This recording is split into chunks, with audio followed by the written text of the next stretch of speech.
protest. It's going to be starting in a few hours, and I heard it's going to rain. I don't care if it rains. Well, at least let me get a raincoat. No son of mine is wearing a raincoat to this protest. Just deal with it and get your job done. Fine. Then let me at least get some different clothes. There's at least 10,000 people out there. How do you know who you're gonna interview? There are at least 200 from Princeton, and I know them from campus. Alright, well, they're starting, so I'm going. Wait. What?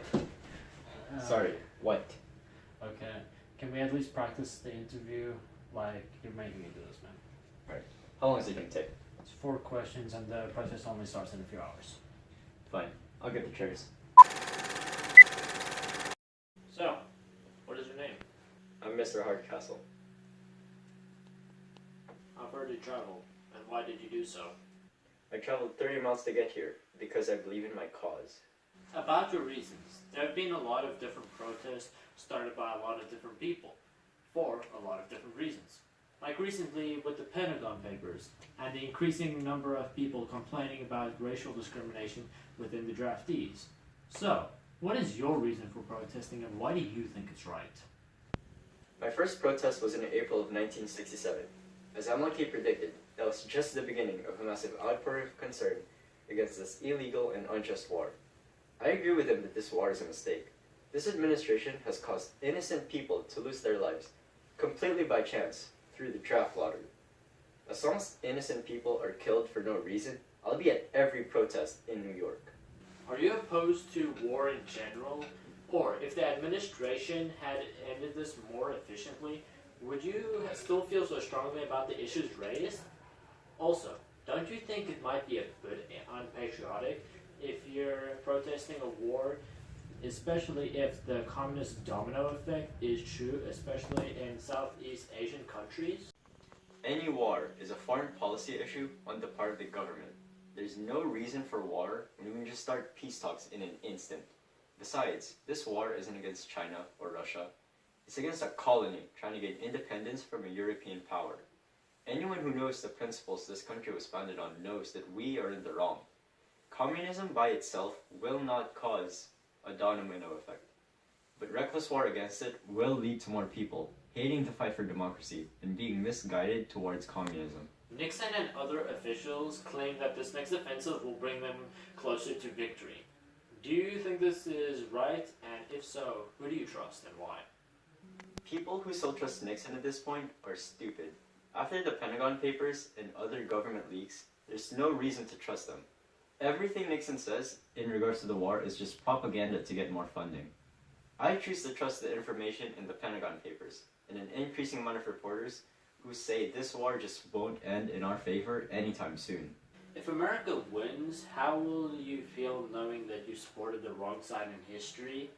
And just how supportive will you be of America in general? At this point, I don't think there can be any kind of victory.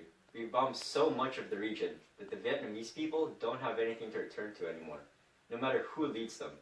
And American troops would return home with head trauma. More lives have been spent during this war than anyone could have ever expected.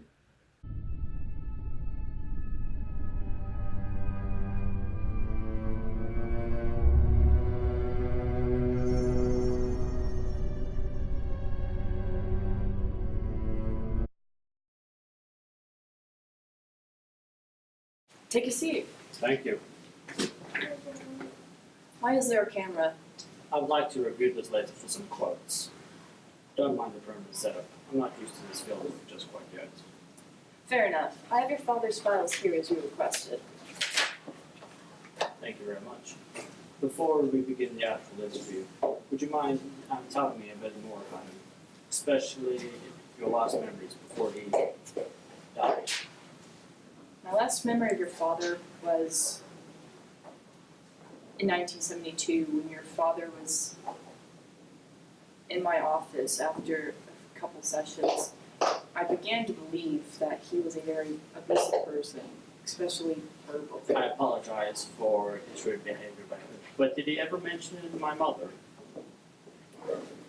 Now that I think about it, he did mention her a few times shortly before she died.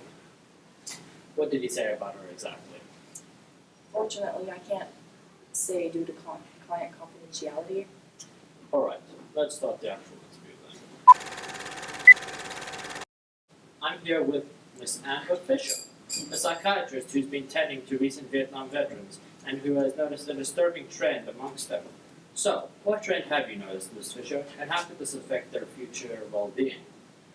The trend I have noticed in patients coming back from the war, they tend to suffer from extensive nightmares, depression, isolation, public anxiety, and general sense of unease.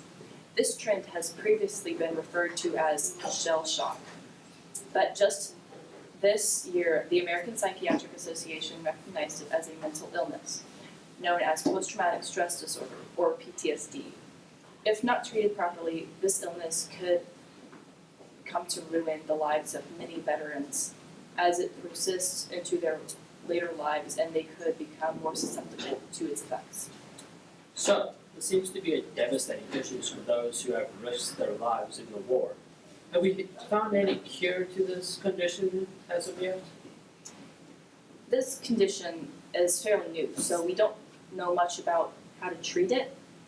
Some doctors haven't recognized the illness until now and just sent their patients to simply forget about their experiences. Others have found that the best treatments for PTSD tend to be hospitalization and group therapy. I just give them anxiety medication and some experimental treatment I call SNRIs, which seem to be particularly effective for my patients. What could you have changed about the war so that this illness would have been less prevalent amongst our veterans? There is no way I could change the war so that PTSD would be less prevalent. The truth is that if there's a war, there will be PTSD. The best we can do as doctors is to treat the symptoms properly and bring awareness to the illness. Even in that regard, from the 1950s to present day, we have been bringing more awareness to the illness and have made strides in helping patients from Vietnam veterans to Holocaust survivors.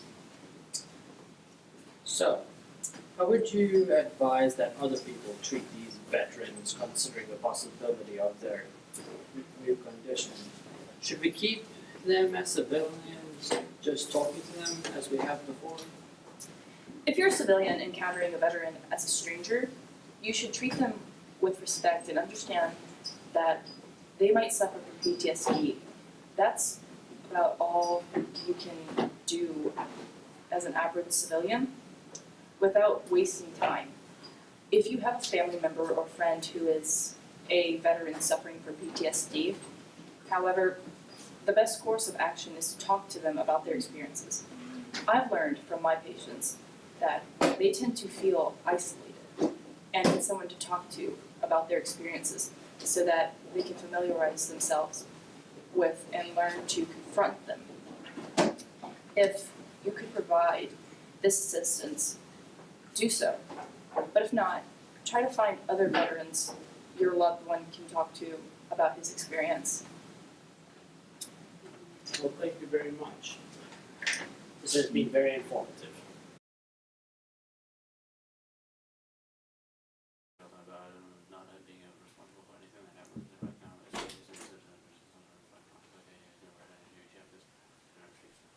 now.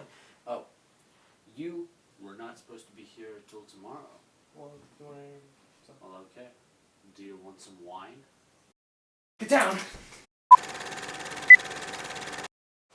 For the record, what is your name? My name is Colonel Pyle.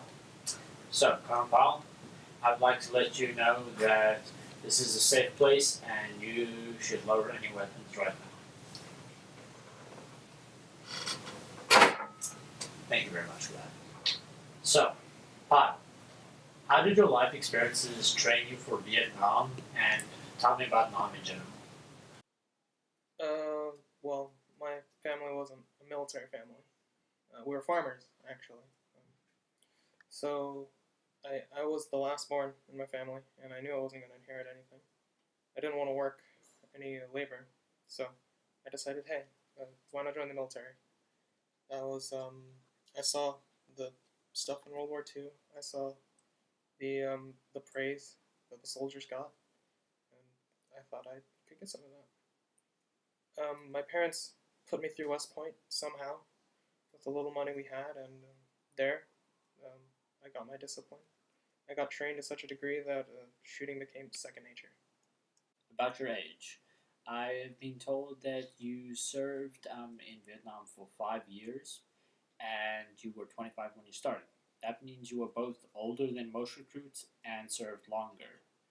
So, do you think the government's decision in drafting was a good idea, especially with how the latter and the youngest men were first?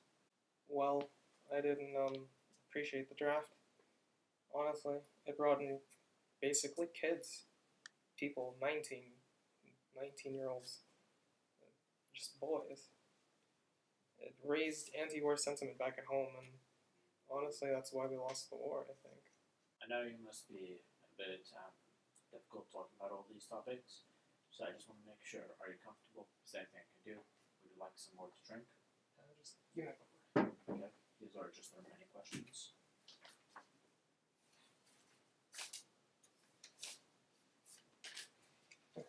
Just stick to the stuff about the jungle. You don't need to mention the other stuff. Okay, I understand. Must be hard.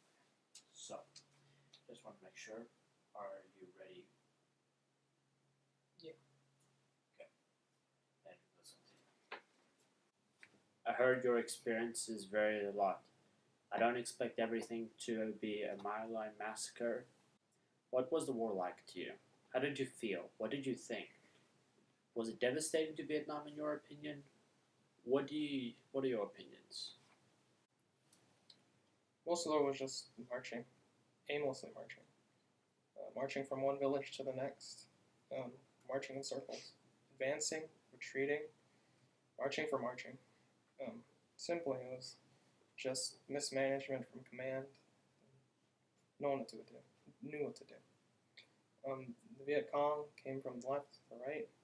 It was just a mess. As to the devastation, they had us kill indiscriminately. I remember one time. Actually, I should mention it.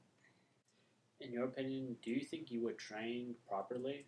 Especially with now that after the war we've been finding more and more significant effects due to how the war went. Most of the soldiers I served with were just young. They were kids, basically. When command sent them on patrols, they were startled about everything and everything. Anything and everything. One time, some kid called in an airstrike on wildlife. Just startled by the sound of nature. Really ineffective. There have been some differences in how people treat Vietnam veterans compared to those of the previous war. What do you think is the reason for this, and do you think it really should change? Do you want us to be more welcoming to you who risked your lives in Vietnam? Personally, I think people were just mad at the war, and they wanted something to take it out on, and we just happened to be that thing. I personally didn't get as much. The people close to me were nice, but I got a little bit of that. I wish we were met with the type of praise and patriotism that the boys coming back home from Germany were, but it's too late for that now. Damage is done. Can't fix it with however much perspective we have.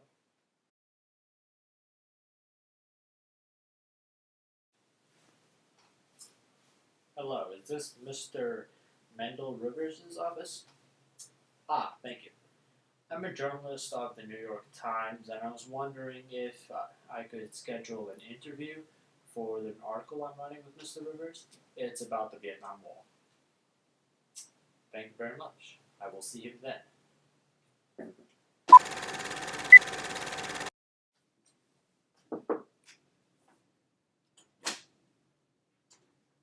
Ah, yes. Are you my 5 o'clock? Yes, indeed. Oh, Mr. good. Rivers. Please have a seat. Thank you very much.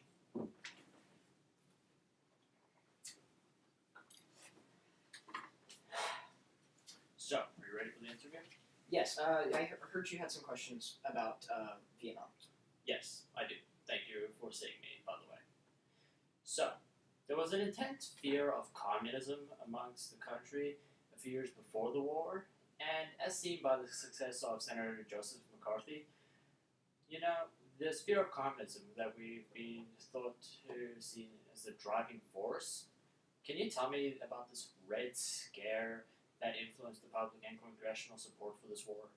Yes. Well, you see, the public in the U.S. during the Vietnam War had they had an immense belief in the domino theory that was that if Vietnam fell to communism, then other countries would fall as well, and this would lead to the end of democracy. And so the people believed that if that U.S. troops were sent into Vietnam and that they stopped communism, then this would help the world as well as just to stop communism from spreading. Okay. And that was why how the president gathered support using the Red Scare for the Vietnam War. So, can you elaborate on the extent to which the support shifted after the release of the Pentagon Papers and the discovery of the My Lai massacre? How do you think that the congressional effect of these events differed, considering that some congressmen were actively covering up these events? Well, yes. So I was not one of the congressmen that did cover up the event. I was one of the ones that, in fact, labeled the soldiers that were involved as traitors. But the way this went is that this was involved with the credibility gap, and the citizens of the United States wanted to help the Vietnamese, and this was one of the driving factors for their support in the Vietnam War. But when the citizens realized that this was actually not the case and that the Vietnamese were being very hurt, then this is why support shifted away from the war, and why people believed against it is because this wasn't actually helping the Vietnamese. The reason why they supported the war, and that their actually beliefs for supporting the war were not being realized in the effect that they wanted, and the fact that the war was being quite brutal, and it was not only to the Vietnamese but also death to U.S. soldiers as well, is why what contributed to the credibility gap, and is why many citizens shifted their support away from the Vietnam War. Okay. Very good. So, from the Congress's perspective, why were the U.S. troops placed in Vietnam? Yes, from Congress's perspective, this was all about trying to maintain the promise of the Truman Doctrine, and trying to say that we as the United States were going to support our allies, and when faced with the threat of communism, that we were going to support them in the way that we would support them. This was never about trying to win the war. And trying to stop communism. This was more about trying to create a symbol of the U.S. is true to its promise. So, in your opinion, how did the 1968 Democratic National Convention protest affect your decisions as a congressman, especially as one in Illinois? Yes. So since I'm a representative of Illinois, the way that this protest, and as well as the Southern University of Illinois was bombed in the same year as the Democratic protest, and so this is looking a lot of this is I've realized that the citizens from Illinois have shifted their support away from the war in Vietnam, and as such, I believe that my act as a congressman of a representative of that state should shift as well. And so I shifted my support away from funding the war, and as I continue to do as such after I realized that the citizens were not in support of said war. Okay. So, after the U.S. troops were withdrawn from Vietnam, how did your decision really change again? Well, after the war, I maintained trying to stay away from the war, but after the war did in fact end, I tried to keep the same viewpoints as what was most what the people in Illinois agreed with, and I believed that this was that many people did not want to be drafted, and so I supported the U.S. Army as the volunteer military, and so I pushed that act through. And now the U.S. is in fact an all volunteer military, and this I think this supports both the people that did not want to be drafted in a war, and did not agree with it, as well as the people who did want to fight for the U.S. and fight for fight for freedom and their fight for their country. That gives them an opportunity, but also again lets the people that don't agree with it and do not wish to support it can keep them away from the war, and that people can do as they please instead of being forced to agree with views that they in fact don't agree with. Thank you very much, sir. This has been very informative. Thank you very much. I will be looking forward to reading your article. Thank you very much. So, thank you. Cool.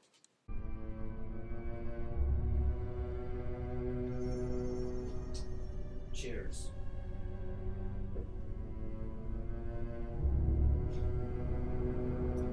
So, what's next? Now, end it all.